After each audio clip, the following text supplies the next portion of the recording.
And welcome to Entrepreneur Money Stories. Thanks for having me. I'm excited to be here. Yeah, this is going to be fun. Tell the audience a little bit about who you are and really most importantly, what is your mission in the world today?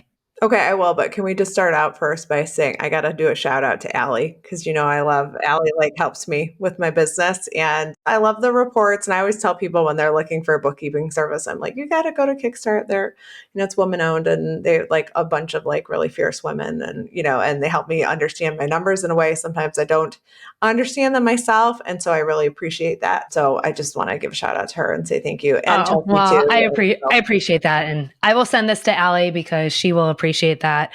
We are really lucky to have a team who, yes, they love the bookkeeping and the accounting piece, but they really wake up and jump out of bed in the morning to help our clients. So I know that Allie, that'll really mean a lot to her. Yeah. And she always responds to my emails, which you know how it goes. Sometimes when you email somebody, they don't respond. And she always responds. And I just love the idea that she's like, do you need to talk through something? Schedule some time on my calendar. And so I really appreciate that piece of it. So that's just my little plug. So thank you for creating the service. I appreciate it.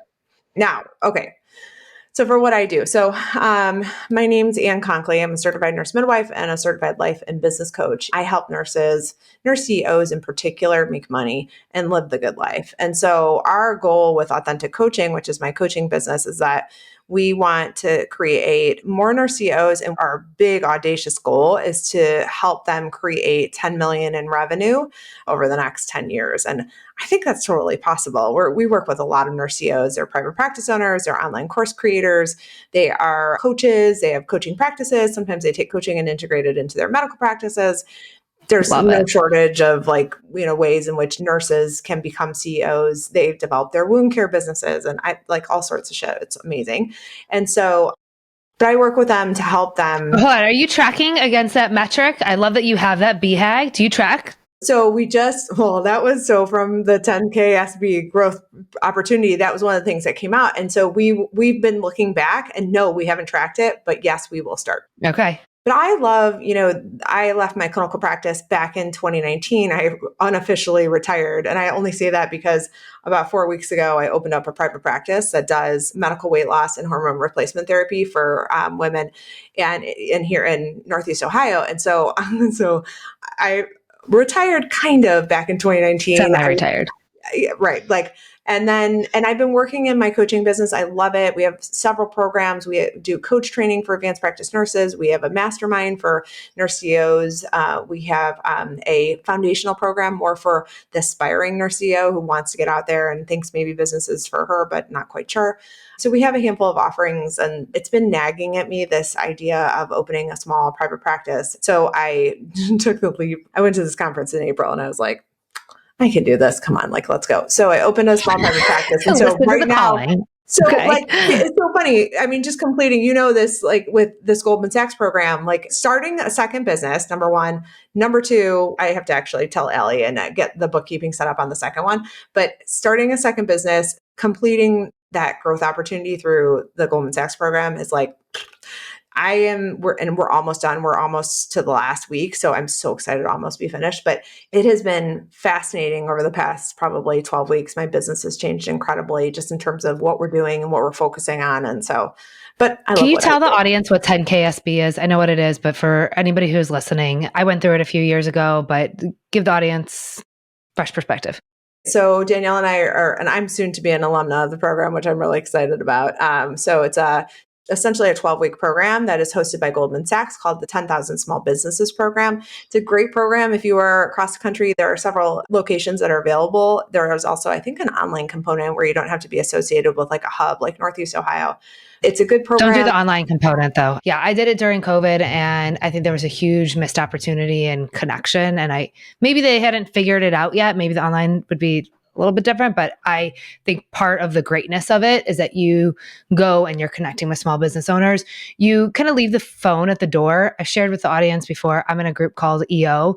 And one of the main things that they preach is that you need to learn to let your business run without you. And it's no cell phone policy. So when you walk in, you turn the cell phone off. You're not supposed to check it. You're not supposed to touch it. You're on airplane mode. And I think that you get that at 10KSB when you're in person. Yeah, no, I would agree with that. I've clearly not done it virtually, but I would agree with that. And it's nice to be, I have to admit, for somebody like my entire business has been virtual until the past 4 weeks when I opened up. And even with this private practice, I'm only doing 1 day a week in office, and it's like limited hours, 9 to 2. The rest of it is virtual. For somebody who I'm terribly introverted. And so just to be around people in a physical way and the energy shifts and all that shit, I mean, it's been really, really interesting and exhausting and but really beneficial. I think the program in and of itself is good. This is a program that's really designed to help small business owners make money. I think the standards are you have to be in business 2 years, maybe have 6 figures of revenue in your business, and then also have 1 or 2 employees at least. Like those are the criteria Yeah. to gain Yeah, there's a entry. few employees, contractors. I think it was 150 in revenue. But Yeah. yes, around growth. And I think even Yeah. the clients that you're talking about, and a lot of our clients are really amazing practitioners, but they don't understand the business side. So the 10KSB really walks you through how to operate your business, the marketing of your business, finances, and then through the whole thing, you're building a business plan for growth. So thank you for sharing that. I didn't want to skate by that. Yeah, no, it's good. And I'd recommend it. I think for me too, is the financial piece. I see just like I think just like you mentioned, challenging component is that many of us in my field, whether we're midwives or nurse practitioners or CRNAs, like we're highly skilled and trained and really competent and proficient at the work that we do as clinicians. And business is different. And so it's interesting in that I get a lot of people who come into our program who are they have ideas, they want to get something going, they want to do an online course, they want to do, a private practice, but then they get in the weeds and, they're like, QuickBooks, like, what is that? Or they are looking at, marketing and they're like, I don't even know the first thing about, a digital marketing strategy or how to do an ad or, and there's a lot of the tactical stuff that I think is challenging for people on the business side to understand, whether it's being able to look at a balance sheet or a P&L and just have some 30,000 overview of like kind of knowing a little bit of the basics about it. There's that whole piece of it. And then there's this whole separate piece, which we focus a lot on in our program, which is this evolution of becoming a CEO, which is sometimes the most challenging part of the business and making decisions from a place of the CEO that you want to be and the CEO of the, $500,000 business rather than the CEO of the $100,000 business and making decisions as her to poise you for growth and to really prepare you for that trajectory. And that's where I see a lot of my clients tend to have struggle and where I've struggled too myself and, transitioning out of the medical field and into, Now, what made you want to do this? We chatted a little bit before we hit record that this is so important. There's so many people out there who are amazing practitioners who are running amazing businesses, but they don't see themselves as the CEO. They don't see themselves as that amazing business owner. What made you want to tap into that? people pleasing, placating, perfectionism, procrastination, and then patriarchy as like some of the reasons that we very often get stuck. And so my own evolution was like, I had to just get out of a lot of the people pleasing and a lot of the perfectionism. Those were the two things that really were holding me back. And a lot of the internalized patriarchy and like just, a lot of the things that may hold you back from being the boldest, most courageous, kind of biggest version of yourself. And so I think the work that I've done over the past, 3, 4 years is really what a lot of what I teach now, which is like, what's stopping you from becoming that version of yourself? Like the version of yourself who's like, no, I always hire slowly and fire very quickly. Why not be that person? Right. And struggling with that kind of like, but who would I have to be to fire somebody really quickly or fire somebody at all? As we kind of tap into this topic, what do you think are the biggest roadblocks that are keeping women from stepping into that CEO mindset? I think it's probably the biggest one is money, which is that there's been a long standing narrative that women aren't good with money. And so I think many of us, whether we've, abdicated our roles in our households to our partners who we think are better equipped to handle the financial decisions, to run budgets, to pay bills, the narrative is very clear about that women just don't have the ability to plan well financially, that they're not smart enough to think through investment decisions, that they can't look at investments with different returns and make a sensible choice about what's best for them based on their risk aversion and based on their desired goals for how much they want to make. And so I think the money narrative is a big one. The secondary portion of that is that not only is the conversation about money, it's one-sided in terms of usually who has money. But we also, when we look at society, right, you notice like, well, there's a big gender pay gap that occurs. And we know that women stop making money, I think, in October versus, right, if we compare it to the salary of a white man. And then you throw in like cisgendered white men. And then you throw in, I mean, there's like the lived experience, I think, that many of us go through. But then there's also these, collaborating factors that happen as we go through many of the systems, whether it's we make less than somebody in the same role as us, or we are, subject to some discriminatory, issue because we were pregnant and then we weren't, passed over for promotion or not thought of as the person who could actually do the role. There's so many, that money is, I think, a big one. But I think the other one is, I think in my profession in particular, the medical world is born out of a hierarchical system. And so when you understand patriarchy, you understand the medical system because it's just a system that is built on the backs of the patriarchy. And so for a long time, and still to this day, we were just laughing. I mean, not laughing because it's terrible, excuse my language, but like, I don't know if I can swear on your podcast, but like the 27th drug for erectile dysfunction was just approved. And I think I saw your Instagram post on this. And we have like one med on the market that is for hypoactive sexual desire disorder. And I'm just like, when you look at it from the standpoint of the meds that are approved, when you look at it from the amount of R&D that goes into bringing meds to market, like all of those factors play into the experience that many of us have when we go into the medical model. And then you bring in this whole like hierarchy of there's physicians at the top. Well, this is the proposed hierarchy that everyone would like us to believe. There are physicians at the top and nurses in the middle and then patients at the bottom. And like, that's a terrible way to look at healthcare because not only is that still the story? 100%. And even so that like, even the nurses and the physicians would sometimes gang up and just be like, well, we're above the patients. There's this huge power dynamic that is steeped in bias and, and in patriarchy. And so you throw all that together and all of a sudden you take a person out of that system who's been like, well, I can't make the most money in a hospital because my services aren't as valued as the top dog, who usually is a white cisgender male orthopedic surgeon or cardiac surgeon. And then you take somebody out of that system and now you're like, welcome to entrepreneurship. You can do whatever you want. And they're like, what? Wait, what? What does that mean? But I don't know. But what would they think? And that would be terrible. And they would, they're not going to like it. And, I can't make that much money. I can't make that much money. No, it's like this, there's this huge, huge story. There's so many stories that are going on that really stop us up. So I appreciate you sharing that because we talk a lot on the show about our money mindset didn't just start when we became an entrepreneur. Our money mindset, it really started as kids. We talked a lot about the society programming of women and how we spend money and who should be managing money and staying small and caring for others. And it doesn't just disappear when we become entrepreneurs. Oh, and for amplified. Yeah. And then you take your clients who have also gone through an entire system. So I always say to our clients, depending on what you came from before you became an entrepreneur is really going to impact. Like I had a ton of experiences in corporate, in the boardroom with investors, same story, just different atmosphere. Have you heard yourself saying, I'm scared to invest money in my business because what if it doesn't come back? I don't know how much to pay myself, so I won't take a paycheck yet. I'm reinvesting in the business anyway. Or how about, I'm not going to spend any more money until I know exactly where my money is going. Well, let me tell you, you are not alone. In fact, we have heard all of these stories and more throughout the last 9 years at Kickstart Accounting Inc.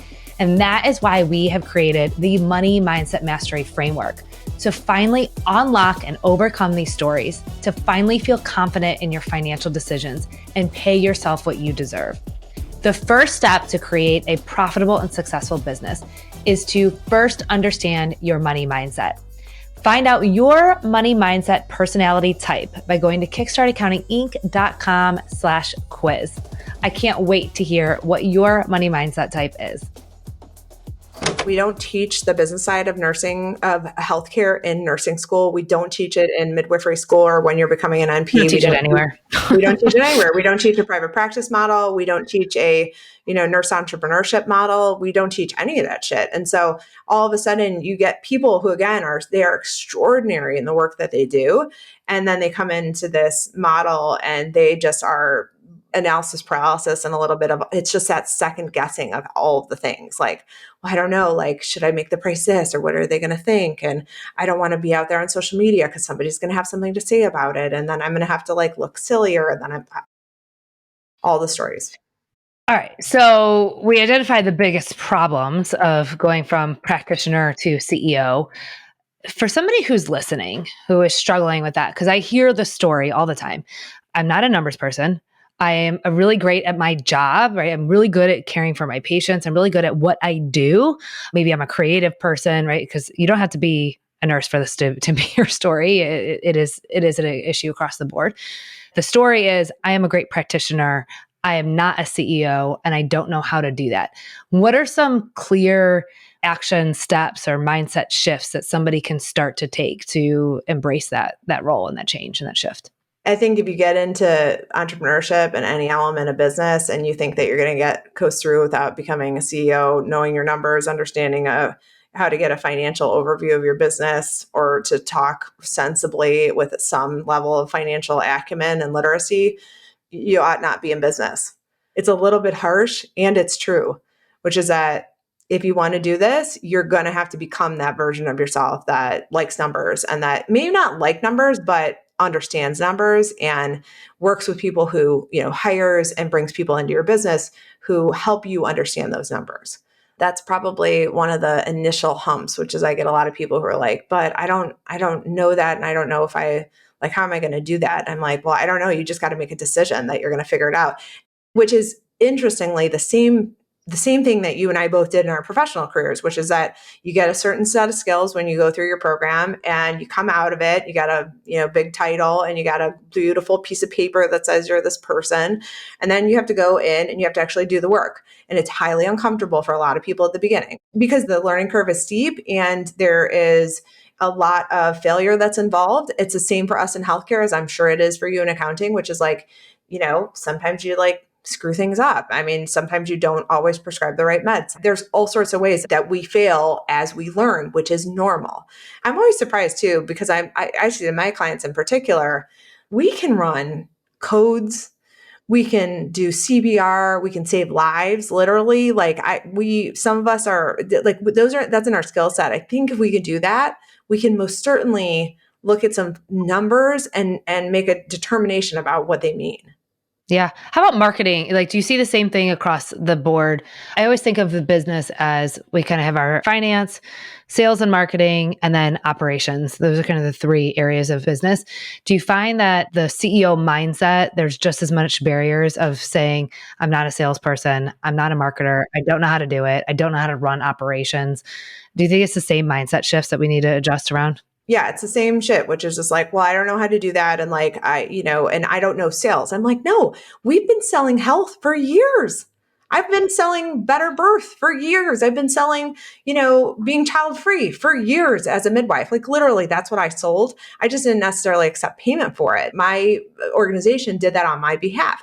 But you can damn sure know that when I sat down with a patient, I was selling them their health, like giving them opportunities to improve their health or whatever health outcome that they desired. And so I use a lot of that in our client work. So I'm like, we're very good at this. You just have to be willing to look at all the ways. You have to point your brain in the direction of evidence that does exist, that you're highly skilled at this. And then we work on the money component, because so if we can get them to the point where they're like, oh yeah, I actually do sell health, and it's not sleazy and it's not terrible. It's a really good and valuable service to sell to somebody. I'm like, oh my God, I know. Isn't it amazing? Like we're saving lives and decreasing heart disease and giving people, extensions on that. There's a lot of value there, but we have to really do that work to once then you can see the value of selling or sales and break down the whole belief system that it's sleazy or it's terrible or whatever. Then the next piece of it is like, all right, now we got to talk about money, and we got to talk about marketing. We got to talk about a digital ad strategy, or we've got to talk about organic marketing. There's so many layers. And when I came out of healthcare, I had a really strong background and appreciation and fondness for operations, because I like that as medical. I worked as a medical director at UH. And so my part of what we did was building a clinic and then setting up that clinic. And so from a workflow standpoint, work in progress, I love that stuff. Like I Yeah. love it. And so operations for me wasn't hard, but the challenges for me were the sales piece, the marketing piece, and then the money piece. Like you said, like those are the big buckets. And I think everybody's got, their own stories, some of which are useful and some of which are not. And, that's usually my job as coach to figure out like, what are we working with? And, is it, What's their biggest pain point and how to work through that biggest pain point? yeah. What's maybe the greatest transformation that you have seen in one of your students? My clients, we always laugh because I say like my clients quit things and they don't quit me or they don't quit our program, so to speak, but like they quit something. They quit a shitty relationship. They quit a toxic job. They quit gluten. They quit something that is really not good for them. And and there's usually that one domino, that first domino to fall. And once they do that and they realize like, I don't need this partner in my life because, he sure there is terrible. I actually don't need that in my life and it's not serving me. And then they make that decision and then they're like, when I first started coaching, we weren't focused on money. We were just focused on more general life coaching. And so I've seen marriages end. I have seen businesses built. I have seen people who have ended a marriage, built a business, left a toxic corporate environment. Like, what do you think it is about the coaching that makes you want to improve, especially in relationships? I'm kind of telling myself a story about why, but why do you think that is that they're willing to embrace that through this adventure that they're on? because sometimes I think it's easier than it's like a easy first step. Sometimes it seems like it's a big one because it's a part of your life.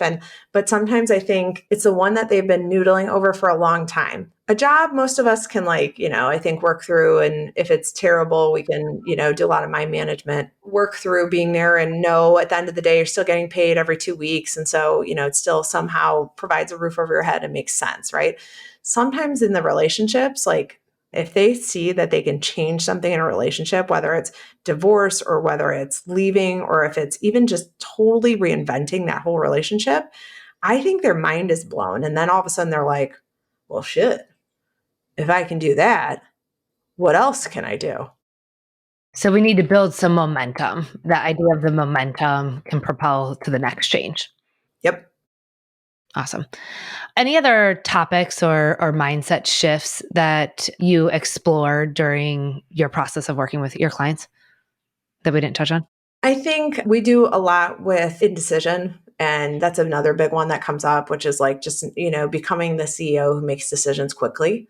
And I think we were just chuckling. I was just on with a consult the other day with a gal, and I was laughing because I said to Joey, who's she's like my integrator, she's my COO, and I said to Joey, like, I got off the call, and I thought we didn't feel any further along in her decision making process, and she felt a little bit more confused, and that was kind of my perception of the call. That ended up not being the case, which she told me later.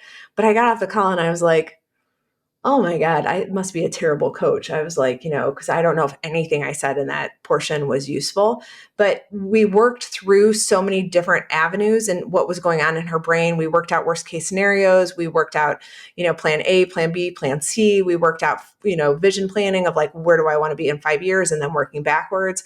And and all of it at the end, I summed it up and I was like, look, at the basis of this is that when you trust yourself, that the decisions that you make, they're always right to you and for the right reasons, and that whatever you decide, you'll figure it out. Like that's being a CEO of your life. And it's super useful when you apply it also to the confines of your business.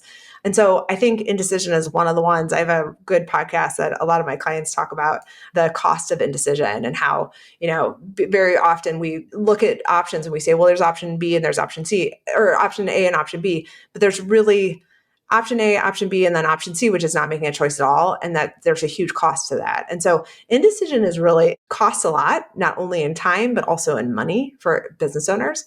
And, it'll catch up with you after a while. Obviously, it's not taught right in our education, but even when we're working in a corporate position or working in a hospital setting, we don't need to make decisions in that same way, right? Like sometimes our decision-making power has been stripped from us in those roles because we have to follow the rules, we have to follow the guidelines, follow the operations. And so we've lost our ability to make quick decisions. I feel like I make so many decisions throughout the day that by the end of the day, I actually have decision fatigue. Like if somebody asks me what I want for dinner or what I want to do in the evening, I will rip your goddamn head off. I do not want to have Like to make World that War decision. III. And I always tell, I think it's so fascinating that we get so comfortable with the guidelines and like we're really fast decision makers. Like if you're in a code or you have an obstetric emergency, you're usually a super quick decision maker. You're like we do this and we do this, then we do this, then we do this. And like we have an entire, right. And we have a team and that we practice these scenarios and we're really good at them. But then we take it out of, when there's no guideline in place. And very often for entrepreneurship, you create a service-based business, a product-based business. Sometimes it's a little bit of the Wild West. And so to be the person who gets comfortable with making decisions without knowing, like in medicine, I can say, if I prescribe you Bactrim for your urinary tract infection, a common antibiotic, I know that the majority of women within 3 days of treatment, they will feel extraordinarily better. 98% of women will, be better. And there's a small 2%. So if this doesn't work, you call me, we'll see what else is going on. We need to change antibiotics or do something different. And in business, we don't have that. Like, I can't like look at a product or a service and be like, there's 98% proof of product or proof of concept here that this will be successful. And that is like, it's like mind stopping for so many people that I work with. And for me too, sometimes, which then I think the next step is that you have to come back to that place of being comfortable with making decisions based on what's best for you and knowing full well that you might not know the outcome, but you certainly are going to figure a lot of shit out along the way. That's a big challenge. I think that probably indecision and failure and embracing failure. Those are probably the two ones that are, beyond money and kind of like, sales and that kind of thing. That's outside of actually running the business. It's pure mindset around there. Well, thank you for sharing all that. Is there anything that I haven't asked you today that you wish I would have around tools and strategies that you're using with your clients, or maybe tools and strategies that you're using as a business owner to keep your mindset strong? I think the one that we keep coming back to is just there's no right or wrong. And this is one that I've worked on with my own coach for probably, I don't know, a good year and a half, almost 2 years now, which is like, there's no right or wrong in business. And so it's a beautiful thing. And it's sometimes a scary thing. And that, if you're willing to embrace the opportunity that is possible of what could happen if you launch the product or sell the service or try it out, I mean, gosh, if you're willing to do that, it's just such there's so much opportunity for you. So I think that's probably the last thing. And then I think for all of the, CEOs who are out there, like, don't go it alone. Whether it's the Goldman Sachs program and you get into something like that, or you come into, a program like ours with Nurses Living the Good Life, or you get a business coach, or you join EO like you've done, get yourself in rooms where people are ahead of you because they will impressively be able to think of solutions in a way that you can't yet think of them. It doesn't mean anything about you and it's not a judgment of you, but surround yourself, for the camaraderie, number one. Number two, for kind of the ability to bitch and moan about Facebook ads and all the things, getting stuck in Facebook jail, but do it for the opportunity that you're putting yourself in a space with other people who are ahead of you and behind you and who can shed some light on what you're doing. I mean, it's such a underrated James Clear in Atomic Habits, like one of his like keystone communities, right? One of his 3 keystone habits, like find a community of people who are doing what you want to be doing and who are, have the result that you want. It's like one of the quickest ways to hack, whether or not you create your results that you want. It challenges your own mindset and limitations. I've been part of EOA and EO for almost 5 years. And there's so many times that I've been called out and that I am my own limitation. Like I am the barrier, right? And there's somebody who's sitting there and finding a really safe space, right? Like that's a really safe space where those people can say something to me like that and I can welcome it and appreciate the commentary. So it takes you out of your mindset, gets you out of your own way. So thank you for sharing. That's a really good reminder. Yeah. And ask for help, right? Like we can't be everything in our business. And I think that is one of the things that I see for our clients. that as their journey from practitioner to CEO is that they think that they need to be the savior. They have to care for everything. They have to be the one to know everything, be the expert in everything, and do everything. And the biggest thing that I learned in business was that I shouldn't actually be the expert. I need to hire people and experts around me so that we can all be better together. Yeah. It's funny. I always laugh because I think my personality is that I like to get in things. I like to get my hands dirty, understand it a little bit. I'm usually a little scared off the bat, but like generally speaking, I can get past that.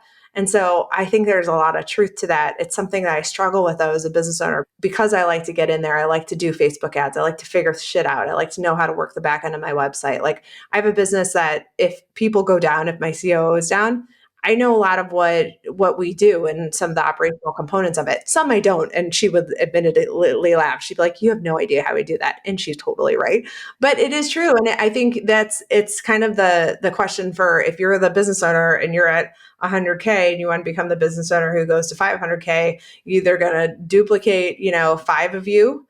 It's all in how you want to do it. And I think for a lot of my clients, we talk a lot about our mission is we help nurses do good and do well. Right? It's a 2-part process, right? I'm not out there to just make a buck. I'm out there to make a buck and create a lifestyle for myself that really serves me and my family and who's important to me. And so it's a conversation in my mind that I have and that I have with clients, which is like, you can be everything to everybody. You can try to figure it all out. Sometimes I do that and it's useful and it serves me. And overall, oftentimes it impedes my growth too. And so, so always a learning opportunity. Yeah. I think you said it right before we hit record, but if you are doing 100K and you want to be doing $500,000, what are the action steps that the CEO of a $500,000 business, what would they be doing? What action steps would they be taking? And that's how we change our CEO mindset. That's how we get there is by taking those action steps. Mm-hmm. Yeah, absolutely. It was beautiful. All right. Well, where can the audience learn more about you, check out your programs, and stay connected? Yeah, come Konkoly, CNM.com. That's my website. You can find that's my social media handle. You can DM me or come onto the website and but all the programs in the private practice, it's all linked in there for booking appointments and finding out about all the services and stuff. So, but it's been a pleasure to be here. We'll link it all in the show notes. Thank you so much. Thank you for having me. But if you enjoyed today's episode, I asked for you to do one thing in return. I would love if you could like and subscribe and share this podcast episode with one other person who can use this information. I am looking forward to our podcast next week. We'll see you there.